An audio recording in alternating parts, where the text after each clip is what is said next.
The most dangerous umbrella ever has graced your doorstep, and you can believe how hard hitting this one is. I'm Araknie, and I'm talking about Parasol stars. This game is also known as Bubble Bobble 3, but I prefer the original title. It's different from others by having a bit more involved levels and power-ups.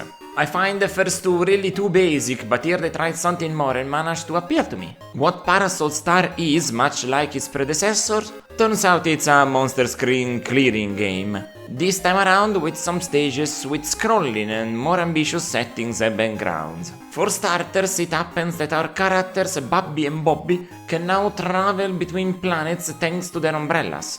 And all of them need our help, so take it and go.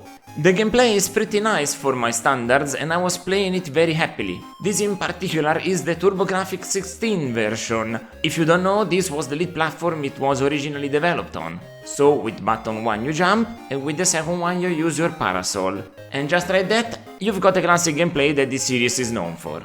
Plus this time around you got scrolling screens. Not always, but sometimes it happens. That makes it more frantic to follow where you need to go before the timer ends.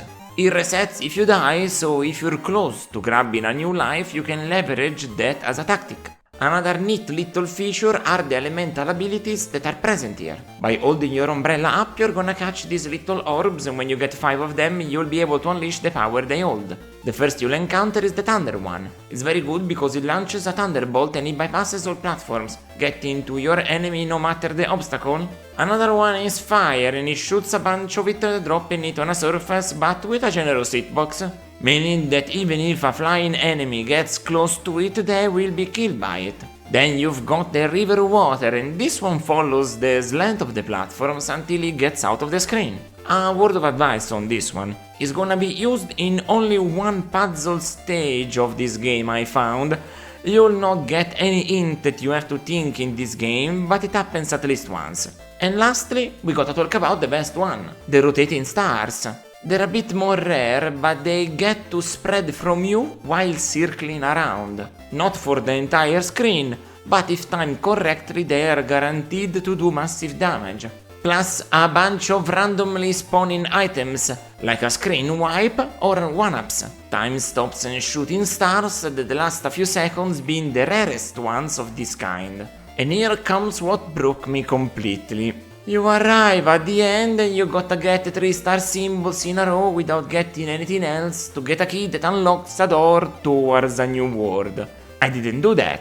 I played this a bunch and my successful attempt took me 1 hour and a half. But many losses were had before. I actually decided to show you most of my footage for this review from my most terrible attempts, the ones with the most deaths, to show you how hard the game already is. And I get a bad ending because I didn't gather 3 items. But unlike Gimmick, they are not hidden in specific levels, they're random, and you can't get anything else even by mistake. It will happen, so just restart and do it again. That's what you are supposed to do, and I find it stupid. 2 old worlds full of levels and 2 bosses, including the real one, are hidden behind this requirement. It's not spoken anywhere, and I can't play a game for this many hours just to be sent back to the start. I'd understood if at the beginning they flashed the 3 items and said something like gather them. That would have been a valuable hint. I would have tried to get those and avoid the others, but I seriously didn't know. I couldn't do it. A pity because I like this plenty, but it certainly dampened my enthusiasm. A game this repetitive, asking me such a time investment is just ridiculous. Especially since I was enjoying its technical aspects too. You can tell they worked on it with the TurboGrafx-16 in mind. It makes use of its fast load times to change scenes really quickly. Plus the backgrounds are very refined and stand out in all occasions. Some of the patterns are really pleasing and calming, in contrast with all the frantic actions, but I gotta say they help. Having some grounding in the midst of what is happening around you is certainly the correct choice, gotta know where to land in all of this. And they changed the backgrounds, setting and enemies often enough that I really couldn't get bored with them. Musically it was a little bit static. You get 1 theme for most places and 1 for all the bosses.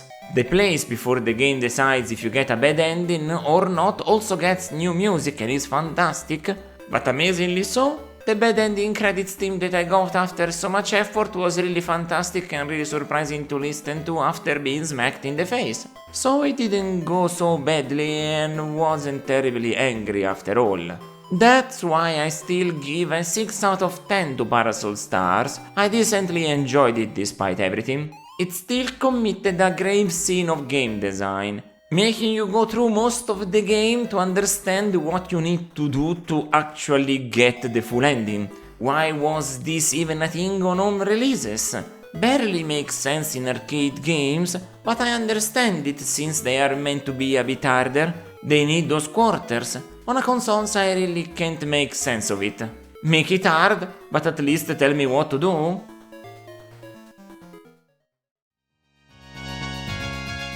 If you wanna see me play the games that I will review plus some extra stuff, catch me on Twitch at Araknie Retro. It's my natural habitat, you see? Until next time, ciao ciao!